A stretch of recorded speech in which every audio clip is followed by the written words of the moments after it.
Hello everyone आपण मानक स्वागत करुचे आशा करुचे आपण माने समस्ते बहुत ही भलरे थिबे। तो देखंतु Odisha subordinate staff selection commission तरफ एक बहुत बड़ वैकेंसी आसी जाइए आपणकर प्रिय forester forest guard and excise constable. तो यहाँ हूँ आपणकर सर्ट एडवर्टाइजमेंट। तो एपर्यंत फुल नोटिफिकेशन आसी नहीं, तो खूब शीघ्र आपणकर फुल नोटिफिकेशन देखा पारे।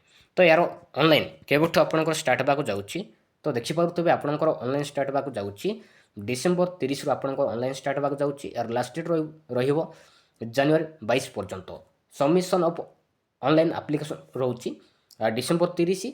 यार लास्ट डेट जनवरी 30 पर्यंत। तो यार एज लिमिट कौन यार सिलेबस कौन एलिजिबिलिटी क्राइटेरिया कौन तो एपर्यंत कौन फुल नोटिफिकेशन आसी नहीं। तो फुल नोटिफिकेशन आसिले ही आपण मैंने जानीपर। Thank you.